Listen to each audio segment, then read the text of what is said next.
Devastation. There's an approved plan for how to use more than $1 billion.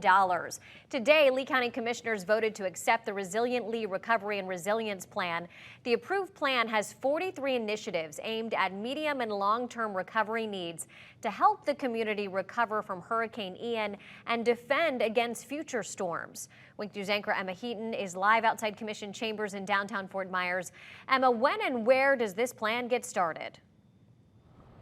Amanda, the plan has already begun in some aspects with some cities and the county and also some local organizations taking action. But I can tell you that more than 200 people in the community were part of putting this plan together. It's meant to build community resilience, and it's a plan that local Sonia Leor says will work if the community puts its feet on the ground and gets word out to people who need it most.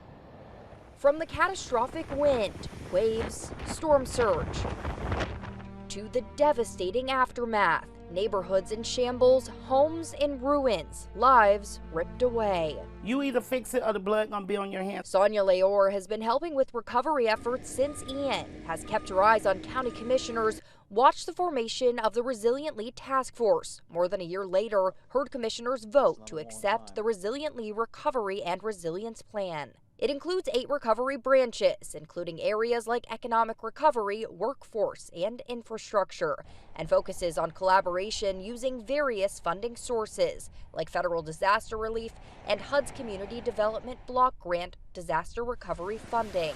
This was the probably most historic event in the history of Lee County, and we are coming back as a community because of the involvement of this group. There are some loopholes and gaps that they need to close. Leor sees the plan as a step forward, especially with its focus on addressing housing issues and development incentives for vulnerable populations. But she believes actions must follow words and will watch how the county communicates the approved plan to the community. I would tell the commissioners to get boots on the ground, because really, mentally, you need to see what's going on with these folks, and you also need to see if they really understand.